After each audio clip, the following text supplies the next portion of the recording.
うような駅来るナンバー2です。やっぱね、ロブスターね、しっかり来ますよね。なんか大体喫煙も1時間だし、吸いやすい太さだしね、日本人にぴったりくると思うんですよね。玉木はね、もちろん大きければ美味しいですけれども、でかければいいってもんだな。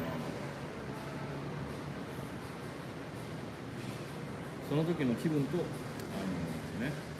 吸える時間に、ね、合った葉巻をねチョイスしなければね意味がないのでね、ただひたすらでかさだけを求めてそれ見せつけたいだけじゃないっていうようなことになっちゃいますね。日本は夜の9時前とかですかね。なんかツイッター見てたら野球でまたすごい記録が生まれたみたいな感じのが流れてきてましたけど、おめでとうございます。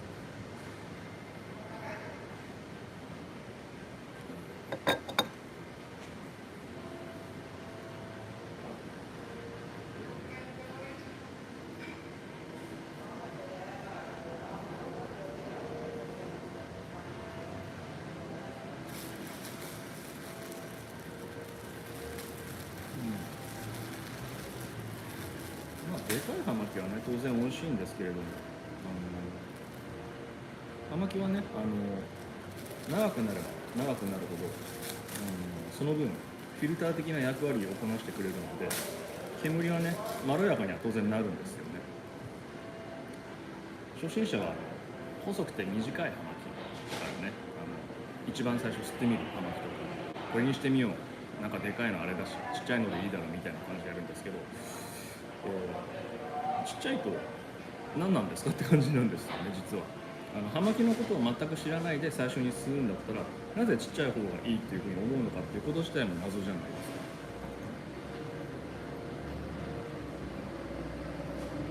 すか。だからちょっとよくわからないです。食べ物と同じで最初の試しだからちょっとだけ食べるみたいな感じでちっちゃいものを選ぶのかもしれないですけれども、でも大きなものがちっちゃいピースっていう風なわけではなくて、ね、そのもの自体の大きさ小ささになるんで、葉巻の場合ね、ちょっとその判断基準は謎かな。初めて葉巻を吸うんだったらやっぱりね、プロナラスエクストラとかロブストとかね、ある程度のねものの方がいいと思うんですよね。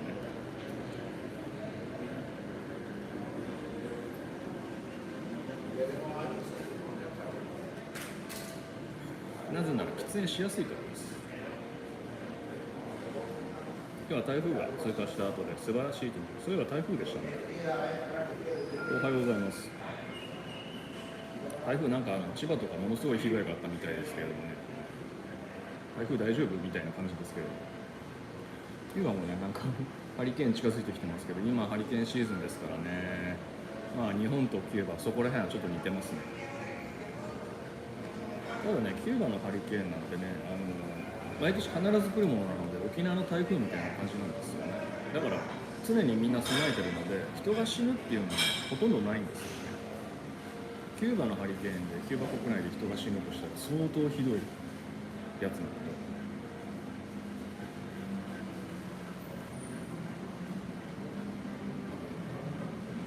で、ただアメリカはね、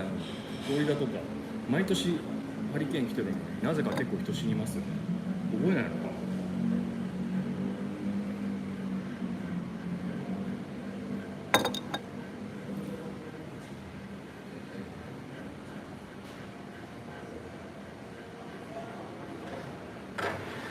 ちなみにハリケーンも台風も実はそもそも同じで、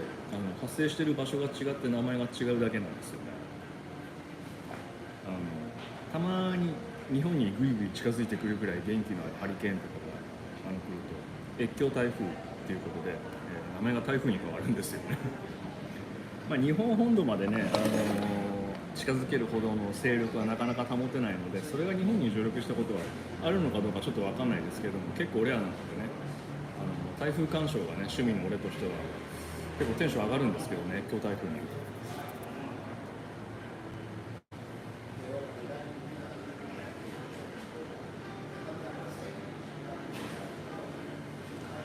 台風鑑賞というのは文字通り台風を鑑賞する趣味です。といってもね、絶対に台風が来てる時に外に出て川とかの田んぼとかに近づいてはいけませんので、家の中で安全を完全に確保しつつ、深夜のテレビとかね、台風の情報ずっと文字情報とか天気図とか流してるじゃないですか。で今後の進路みたいな感じで、あれを、ただ単にそれをずっと眺めながら葉巻を食い入らせるというのが台風鑑賞、勝手に紳士の趣味だと思ってるんですけど、早寝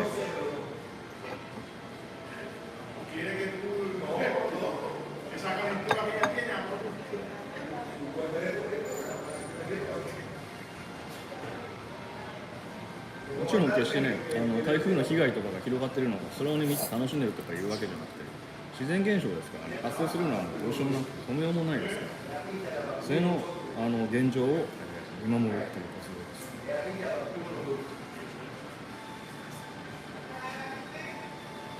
五十嵐さんは皇室の葉巻を吸われたことありますか？温室葉巻のことですか？あれは別に皇室の葉巻ではないですよ。皇室の葉巻って皇室の人が吸う専用の葉巻みたいな感じでそういう風に見えますけれども、そうじゃないですね。ヨーロッパとか海外にはその王家専用の葉巻とかね、キューバを下ろしてたりしますけれども、温室葉巻、温室タバコもありますけれども、菊の御紋の入った葉巻タバコですよね。あれは、皇室から、我々にいただくものなので、昔はね、皇居の周りは清掃活動、奉仕活動をすると温室タバコっていう紙巻きタバコに菊の御紋がね入ったものを、いただけたんですね。今タバコはねご時世的に NG なので紅白まんじゅうがもらえるらしいですけれども、こんな感じで何か皇室から報奨をいただけるという時に温室葉巻っていうのが一つの選択肢で昔あったんですね。それは紫色のリングに金色に菊の御紋が入った葉巻なんですけれども、今でもたまにオークションとかで出回りますけれども、正直記念品的な意味合いが強いので味とかはさっぱりです。美味しくないです。なんでかっていうと皇室からのこちらにいただけるものだと材料は国内で作らないといけないんですよね。当然じゃないですか。そうすると日本のタバコ農場、タバコ畑で作られているタバコの葉っぱを使うんですけども、昨日かな、もしくは前の動画とかでもお話ししたかもしれないですけども、日本のタバコの葉っぱってキューバの葉巻用に巻くタバコの葉っぱに比べたらすごくちっちゃいんですよ。そうすると大きい葉巻が巻けないので、その温室葉巻もやっぱりね大きくないんですよ。葉巻の大きさっていうのはどのぐらいの大きいラッパーが使えるかっていうところによって決まってしまうんですよね。もうキューバで生産されている、種類のタバコ葉、葉巻用に使われるやつ、不養生とかはこんなでかい顔が隠れるぐらいの大きさなので、それで葉っぱがこういう風な形してるじゃないですか。で真ん中に葉脈が取ってるので真ん中の葉脈ピッと切るんですよね。要はその半分のサイズ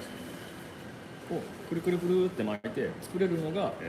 その葉巻の限界の大きさになるんですよね。なのでダブルコロナとか大きい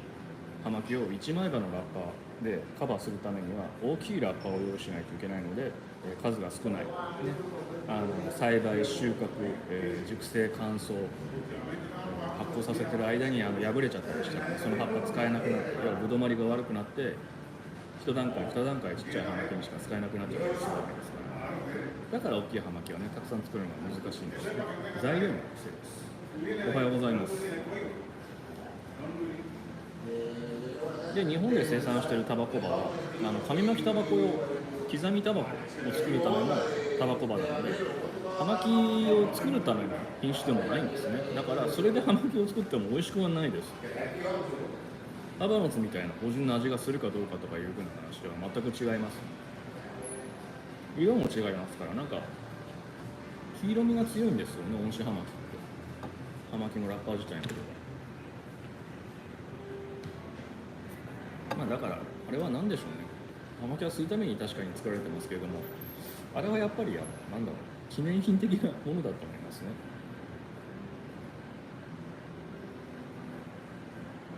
おはようございます。日本の国旗を見るとなんとなくほっとしますね。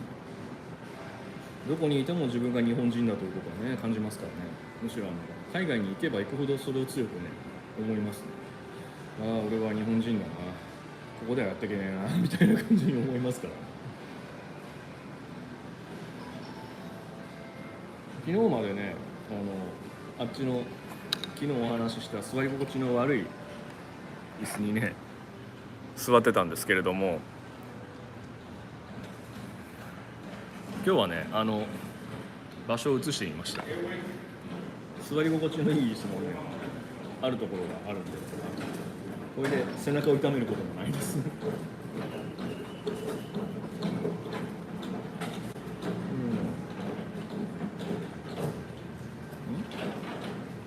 お仕事は何をされてるんですか？お仕事はいろいろです。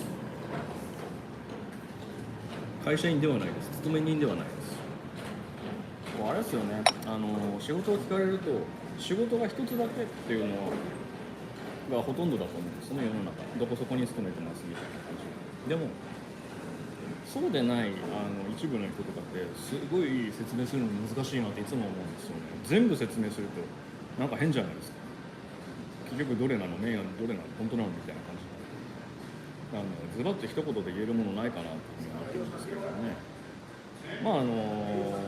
前ほらテレビで出た時バカリズムさんの番組の時に滋賀評論家っていうふうにつけてくれたんで、滋賀評論家ですっていうふうに説明するようにしてるんですけどね。それならね、通りいいじゃないですか。メディアにもその名前で出たわけですし。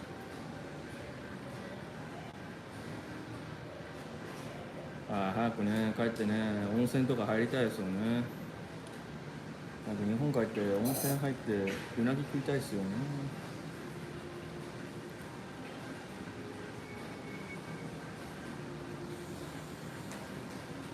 うなぎはね日本橋八重洲の橋本さんっていううなぎ屋さんが日本で最高一番なので必ず視聴されてる皆さんも行ってみてください。一番美味しいです。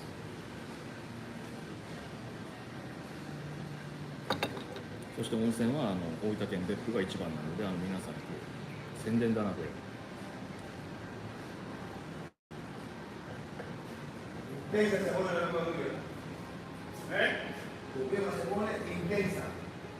なんかことわざか何かで人は武士お湯は別府玉木は肌なしというふうに言われてるらしいですか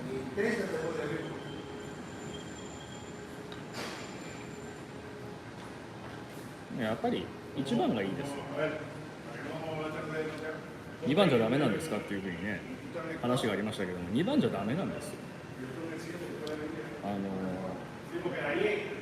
1番を知らなかったら2番がその人の中で1番かもしれないです。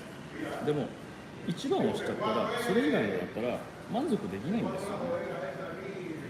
心のどこかでわだかまりやしこりが残る。すると不平不満につながる。精神衛生上良くないですし、何より満足できないですからね。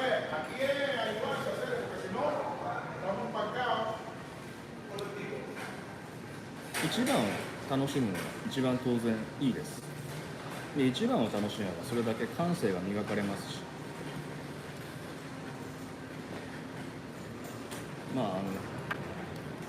昔風の言い方をするんだったらね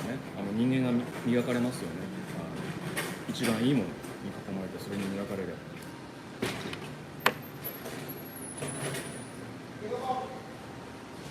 2番3番のものはどうしても代替品になるのでそれに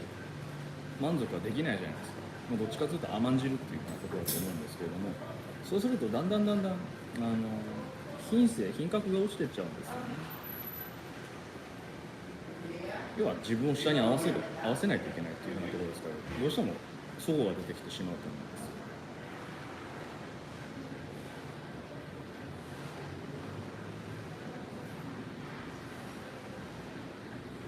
何でもその場その場で合わせて現状維持って言ったら時間だけは過ぎていくので現状維持じゃなくて、それはどんどん落ちていくことになるんですよね。一流のものがあったらそれに合わせようっていうふうになったら自分も上がっていくじゃないですか。これ葉巻にかかわらずの話ですけどね。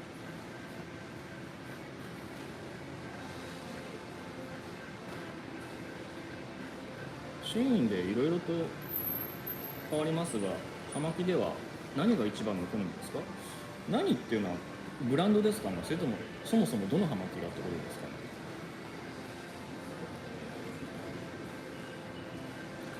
どの葉巻がっていうのであれば、グロリア・クバーナメダイドルナンバー2が一番好きなんですけども、これは廃盤になってしまったのでね、もう生産されてないし手に入らない。好きなものもとっておき自分の中で一番好きだけど、もしくは普段使ってて気に入ってるものってあるじゃないですか。なんだろうな、例えばコーヒーカップとかだったらとっておきの時、いい時しか使わないものと、あといつも使うものっていうのがあるじゃないですか。いつも使うものだったら今のところハバの巣の中でデイリーシガーで一番多いのはポール・ララニャーナのピカドレスになりますね。ブランドはやっぱりラ・グロリア・クバーナですね。そのメダルドルナンバー2があるの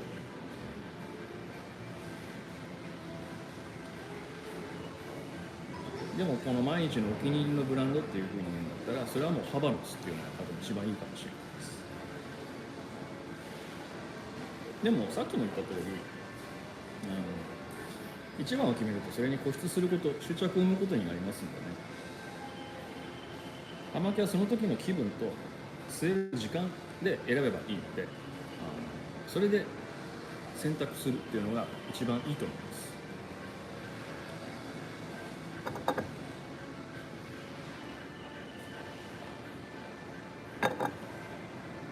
いえ、ここはもうなんか軽く済ませたいなっていう風な時だったらね、オードモントレーとかケドルセイとか軽めのブランドで、いや時間的にそんなにないなっていう風になったら、じゃあオヨだったらペキロブスとかケドルセイだったらナンバー50か、時間あるな、じゃあ軽めのものっていう風になったら、じゃあオードモントレーだったらこのエピクールシリーズとかオードサンファンとかね、あればダブルコロナであるとか、ケドル製だったらナンバー54とかね、そういうふうに選択肢を自分の中で持つと豊かになるじゃないですか。1個だけだったらね、たくさん時間が余ってるけれども、その葉巻っていうふうに固執したら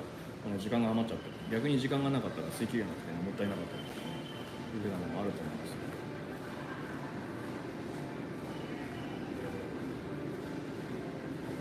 ただなんだろう、葉巻は毎日吸うに限ります。毎日なんて吸えないよっていうふうに言う人もたくさんいると思うんですけども、例えばソムリエの人は毎日ワインを飲むんですよね。ご飯とかじゃなければ、意識的に取らないと、生活の中に組み込まないと摂取しなくなっちゃうんですよね。でも、常にワインを摂取しておかないと、ソムリエの方はね、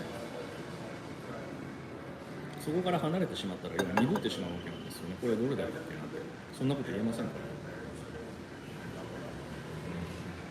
要は常に摂取することによって区別できるようになってるわけなんですよね。で葉巻も、要は意識的に取らないと、もしくは生活習慣の中に入ってないと摂取しないものなんですよ。たまに吸うっていう風なレベルではどれが良いとかどれが悪いっていう風な区別をつけることができなくなってしまうんですね。すぐ忘れちゃいますから。人間の感覚なんて適当ですから。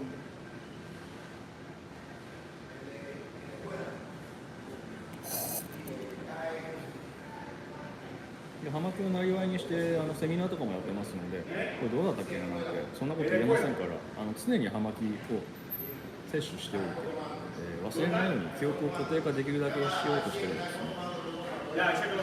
何しろ葉巻なんていつも言ってる通り、箱の中で同じ葉巻でもそれぞれ微妙に味が違うわけです。だから出たばっかりの葉巻を1本吸っただけでその葉巻の味って絶対わからないんですよ。その葉巻はこういう味だっていうのは分かりますけれども、その葉巻というものはどういうものなのかっていうのは絶対把握できないんですよ。するためにはその葉巻を1箱は吸わないといけない。1箱吸えば1本吸って1本吸って1本吸ってっていうふうに一部かぶるところがあるんですね。いろいろ遊びがあって群れとかがある中で、共通するところがそれがこの葉巻の個性だっていうふうにその時にようやく言えることになるので、だから葉巻をたくさん吸わないとわからないですよ。でもそれって葉巻に限らずなんですよね。ワインでもウイスキーでも何でもそれだけ飲んでもそれだけしかわからないので、他のものをいろいろ摂取してみて初めて違い、区別、区分っていうのができるんで、そうすることの中で自分の基準ができるんですよね。で葉巻ではその基準ができた時に何が美味しい、何が美味しくない、何が自分が好きだっていうふうなのがその時分かるっていうことになる。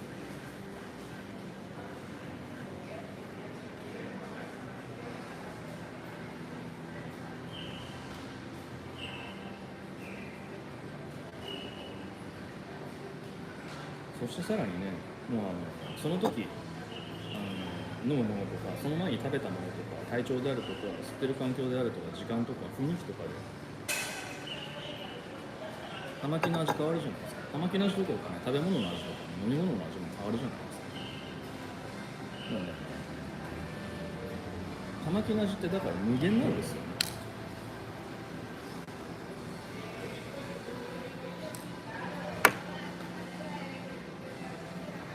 今吸ってるこのトヨタモンテラエキクルナンバー2は次吸うものは全く違うものなんですよ。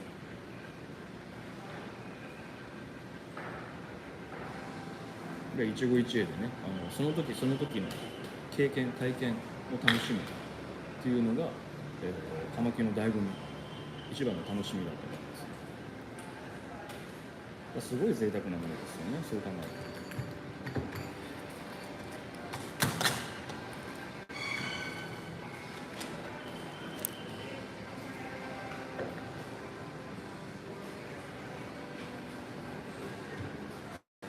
じゃあね、葉巻で例えば何々って味変わりましたかねとか、ブレンド変えたんですかね、レシピ変わったんですかねとか言われても困るんですよ、実際のところ。変えるも何も実は全部同じものはないので、厳密に言うと。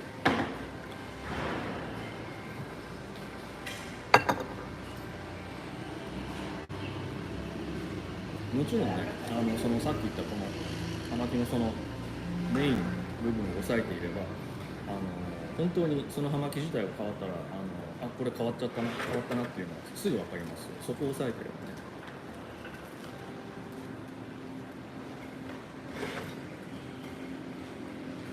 ただ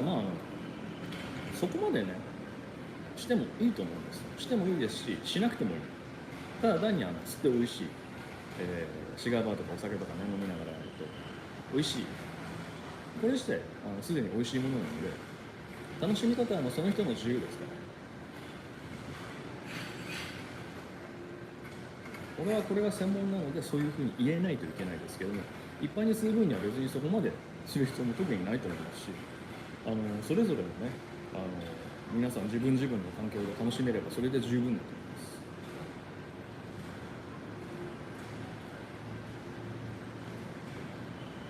休憩 T シャツはね今ホテルのベランダで乾かしてもらってるんでね、残念ながら今着れてません。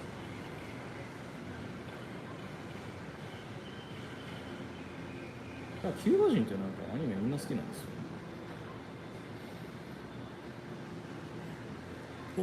今回も何人か話しましたけど、当然ね、おじいちゃんおばあちゃんピンとこないですけども、若いキューバ人とかは「お前日本人か」俺ナルトが好きなんだと聞いてもいないのに言ってきたりするんで、ね、ナルト人気だよな本当に海外で。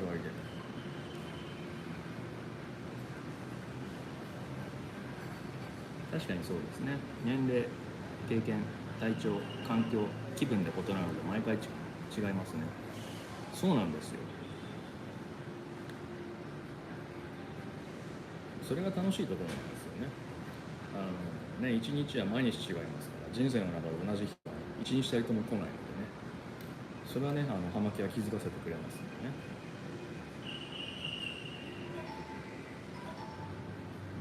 もう紙巻きにはもう戻れないです。そもそも紙巻き捨てないです。紙巻きタバコと葉巻タバコは全然別のものなの。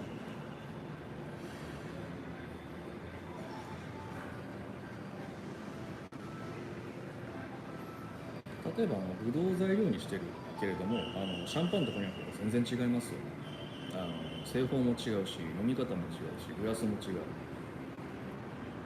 飲むシチュエーションも違う。コニャックとファンタも違いますよね。ファンタは無果汁だから全然そもそも違うものですけれども、ブドウ風飲料ですからね。紙巻きタバコも延長線上に別に葉巻があるわけじゃなくて別のものなので、当然両方する人とかもいるでしょうし、パイプと葉巻をやる人とかもいるでしょうけれども、俺は葉巻しか吸わないです。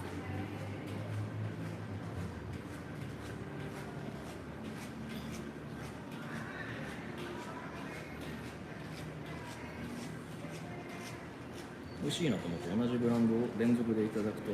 大体期待を裏切られます。まあそんなもんですよね。美味しいと思ったらそれを超えるためにはさらに美味しいっていう風なものをね探さないといけないんですから、同じぐらいの美味しいが続くとさっきも言った通り同じだと停滞になってしまうので、時間だけは進んでいくので人間の頭の中から落ちたっていう風に考えちゃうんですよ。でもハバノスも昔に比べたらクオリティコントロールはかなりうまくできてるので、大体ね平均的な味を作るのには成功してるんですよ。昔の葉巻はもっとひどかったですからね、味のこの差がこれ全然別の葉巻だろうみたいな感じになりました。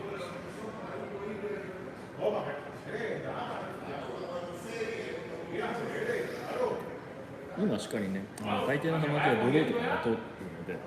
昔みたいに買ったら一腹全部カチカチの木の枝みたいな感じで一切空気が通らないっていうのはまあ見なくなりました。もしかしたらどこかにあるのかもしれないですけど、まず見ないですね。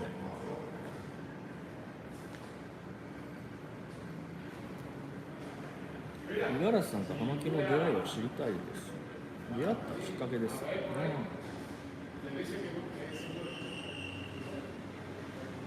葉巻は20から多分知ってると思うんですけれども、成人すると日本は飲酒と喫煙が OK になるじゃないですか。だから皆さんねこれ見てる人は成人のはずですから、成人するといろんな種類のお酒とかいろんな種類のタバコとか、今はないのかもしれないけどね、タバコはチャレンジしてみるじゃないですか。手当たり次第でお酒だったらいろんな種類のビールとかリキュールとかバーとかに行ったらいろんな種類のねカクテルとかやると思うんですけれども、成人したらねタバコ吸えるようになったら葉巻をとりあえず吸ってみようと思ってたんです。それはね今カズレーザーのおかげで多少みんな知ってる人もまた出てきたかもしれないですけど、宇宙海賊コブラっていう漫画が、昔あったんですよ。宇宙海賊コブラです。ネットで調べてみてください。全身真っ赤でね片腕がサイコガンを持つね宇宙を股にかける海賊なんですけれども、常に葉巻を吸ってるんですよ。子供心にねそれがねアメコミ風の漫画なんですけど、めちゃめちゃしびれてね、かっけえな僕が絶対大きくなったら葉巻吸ったるねんっていうふうに、その時思ってたんですね。で大人になって念願かなって葉巻を買いに行く。だから葉巻ってねなかなかその当時インターネットでもね買えるわけでもないし売ってないんですよね。ただうちの近所の酒屋でよくいろんな種類のタバコを置いてるところとかもあるじゃないですか。一般に出回ってない今はそういう風な形態ってコンビニとかになっちゃったと思うんですけど、そこでね葉巻置いてたんですよね。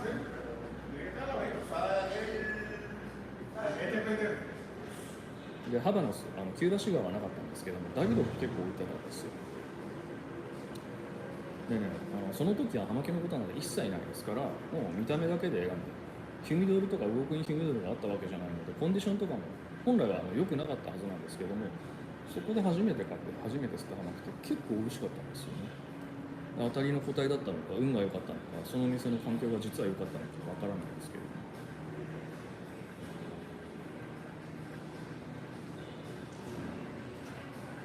この時吸った葉巻がダビドフの WR だっ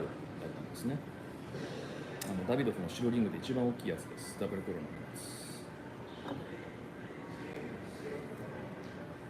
つ。そう、コブラだったんです。ゴルゴさんです。ゴルゴって葉巻にうるさいくせにあれですよね、しがり色吸うんですよね細巻きも。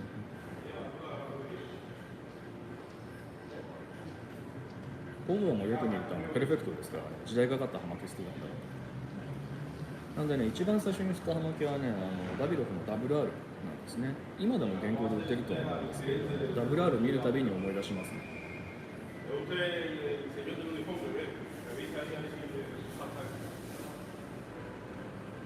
でもね、一番最初ハバノスが良かったなと思うんですよね。昨日か一昨日の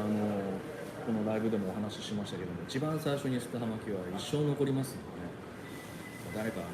お友達とか葉巻吸ってみたいんだよね、何がいいっていうふうに言われたら、いいやつをね教えて勧めてあげてください。もう言いてえですね。いや、俺一番最初吸った葉巻カルタガスのルシュタイナスなんですよ。すごいみたいな感じになりたいじゃないですか。でもそれをね書き換えることはできないので、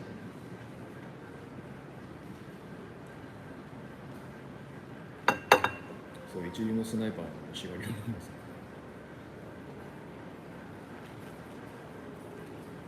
それでなんかゴルゴって言うことが漫画の中でコロコロ変わるんで、あんだけ長くやってたらしょうがないですけど、俺は安物の葉巻の匂いを嗅ぐと気分が悪くなるんだみたいなことを確か言ってたようなシーンもあったと思うんですけど、じゃあお前はみたいな突っ込んではいけないです。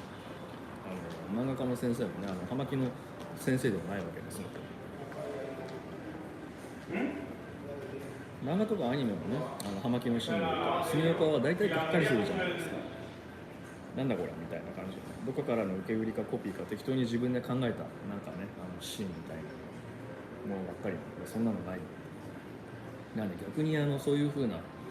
コンテンツで葉巻をきっちりね調べてその作品に落とし込んでるのを見ると、おおって逆に思いますよね。ディティールがすごい。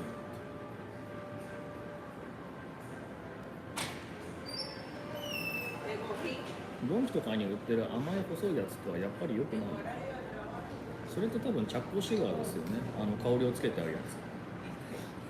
昨日か一昨日話したと思うんですけれども、葉巻も、本来これが葉巻なんですけれども、いろんなメーカーが勝手にシガーって名前をつけていろんな製品を作ったんですよ。分かりやすく言えばビールでいう発泡酒みたいなやつですよね。なので、その時は確かマグロの話しました。マグロっていうのは本来黒マグロのことを指すんですけれども、回転寿司屋さんとかね、廉価に出すためにキハダマグロとかカジキマグロとかインドマグロとかもマグロっていうふうに言うようになっちゃったので、本来のマグロだった黒マグロを本マグロというふうに言うようになった。で葉巻もミニシガーとかチャッコシガーとかいろんなものをメーカーが出すようになってきちゃったりしたので、シガープレミアムシガーっていうふうに名付け直したんです。本来シガーの世界ではプレミアムシガーのことをシガーと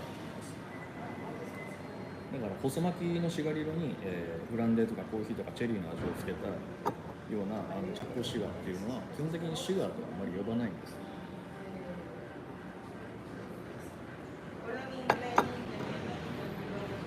でそういうのは香料とか薬品とかで味付け香り付けをしてますので、いわゆるシガーバーっていうようなところで銘打たれたお店とかでするとちょっと嫌がられるかもしれないですね。お店によってはそれはちょっとご遠慮くださいっていうふうに言うところもあると思います。なぜかというとその香りがどぎつすぎるからです。本来のこのプレミアムシガーの香りとかを吸ってると周りでそういうふうなのを吸われるとね、これが邪魔して全然香りがしなくなってしまう。要は飲食店とかでめっちゃ香水つけたところが来るのと同じような感じになってしまうので、そういうところで吸うのはあまりよろしくないと思います。ぜひこのプレミアムシガーを吸ってみてください。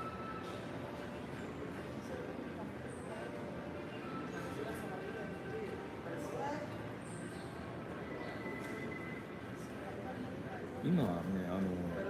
紙巻きタバコ、見た目紙巻きタバコですけど、キャメルもあれ実は葉巻タバコの一つにカウントされてるんですよね。なんでかっていうと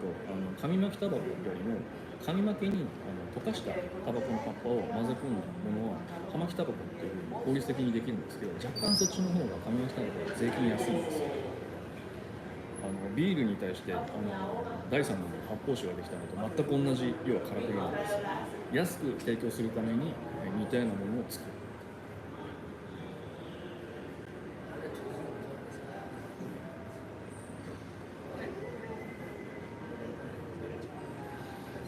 こんばんは。最初の葉巻がルシタニアスは最高ですね。最高ですよ。行ってみたいですよ。そういうふうに。ルシタニアスといえば、そろそろ五十嵐さんの灰皿斜めに行きたいですね。ああ、虎ノ門のルシタニアスなんですね、バールシタニアス。虎ノ門にバールシタニアスというシガーバーがあるんですけれども、それ開店した時にパルタガスの大きい灰皿をプレゼントしたんです、開店以来。いつもバックバーに置いてあるんですけれども、お願いしたら使わせてくれるんじゃないですかね、もしかしたら。灰皿ね、道具ですから、ガンガン使ってもいいとは思うんですけれども、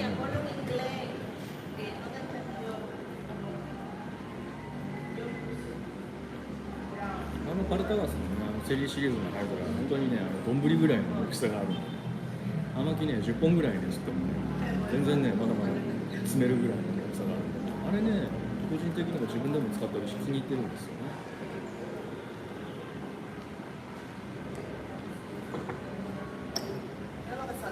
灰皿もね、皿ですから、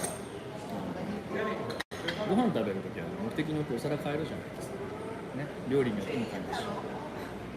だからね、葉巻によって灰皿変えるのはね、気分的にすごく楽しいと思うので、いろいろやったらいいと思うんですけどね。もうね、俺のお家も自宅が葉巻部屋あるので、YouTube の動画とかで、載ってるじゃないですか。だから灰皿とかね、棚の中にね、山積みになってるんですけれども、灰皿が死ぬほどあるんですよ。だからめちゃめちゃあるんで、知ってるシガーバーとかにお貸ししたりとかね、して使ってもらったりしてるんですけど。五十嵐さんと葉巻を吸う人はありませんか？ありますよ。前お話ししたような気もしますけれども、セミナーとかもやってますので、葉巻の吸い方のレクチャーとかね、そういうふうなマンツーマンでもあったり、集団団体とかでもやってますんで、そういうところに呼ばれて吸うこともできますし、お近くだったらね、一緒に吸うこともできると思いますし、連絡してみてください。YouTube もね、YouTube のページにTwitter とか Instagram とかの ID を載っけてますから、DM とか送ってもらうこともできると思いますし、Twitter やってるんだったらね、フォローしてリプライ送ってもらうことも可能だと思いますのでね。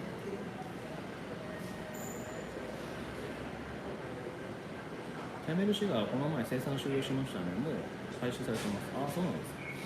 紙巻きタバコはね、そう、サイクル早いですよね。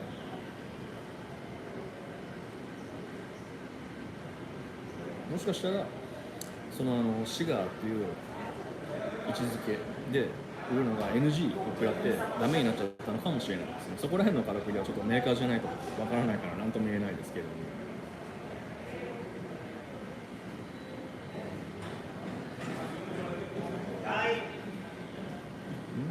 あれ、底深くて最高ですよね。ああ、パルタガスの灰皿ですね。今度僕が都内に行くとき一緒に使いに行きましょう。タイミングがもしかしたらいるかもしれないし。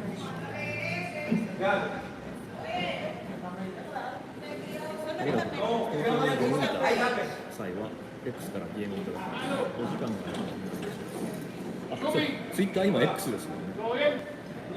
イーロン・マスクは本当余計なことしてね、ツイッターじゃないですか。X なんてね、X なんてよくある名前使ったら分かんないじゃないですか。X ジャパンのファンだったらどうするんですか。X ジャパンの商標だったらしいですけど、あれどうするんだろう。X の日本車は X ジャパンになるんですよね、多分。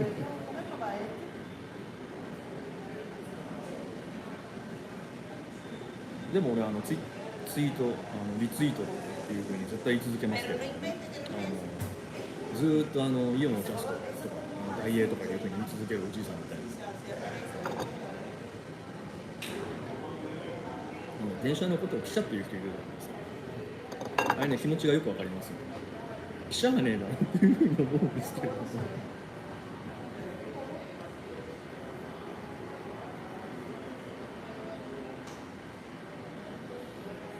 んか名前を変えて良くなることってあんまないような気がするんですよね。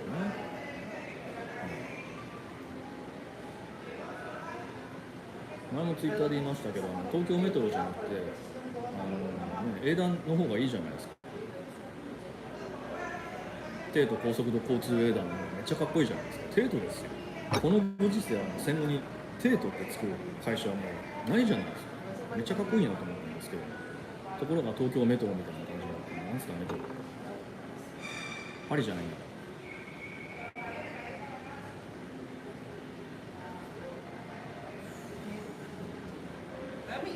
X もツイッターのままの方が良かったと思うんですけどね。まあしゃあないですね。変わんないものはないからな。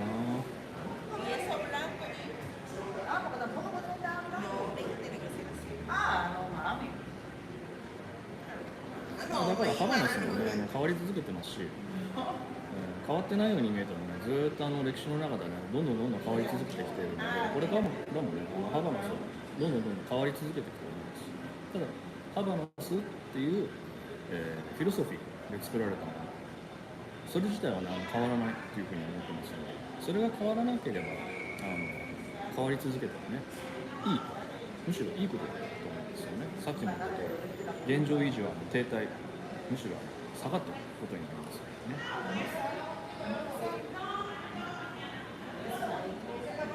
出張中にお風呂で吸うハガキが最高です。湿度が関係しますから、ね、お風呂のシチュエーションは分かんないですけど、ね、旅館の露天なのか、それともホテルの風呂の中の、まあね、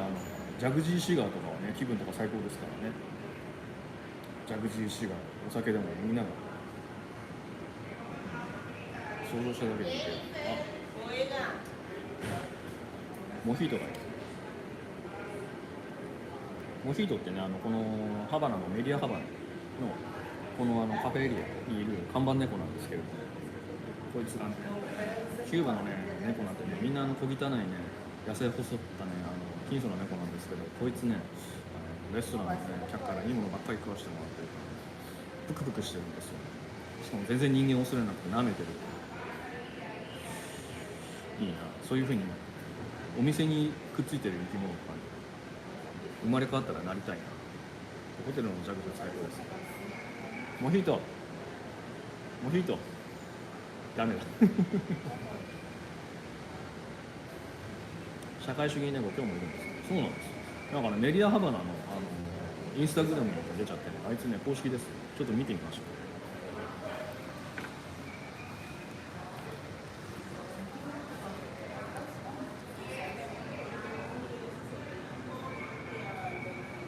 おや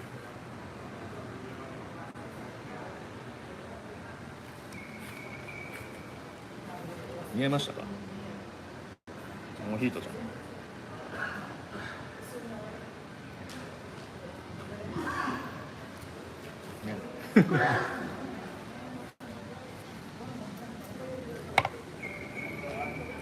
いいなモヒート。だってモヒートって名前に刻印されたプレート付きの首輪つけてもらったんですよ。羨ましい。そう大きいんですよ。デブなんですよ。モヒートの面倒見てる間に気も経過して短くなっちゃった。つまりここがタイムアップって感じですね。じゃあね、日本の皆さんは、お休みだと思いますけれどもね、これからこちらでは一日が始まりますので、荷造りしないとな。ということでね、こちらではそろそろ切り上げさせていただきますので、ご視聴ありがとうございました。俺はちょっとモヒートで遊んできます。それでは皆さん、今日もありがとうございました。おやすみなさい。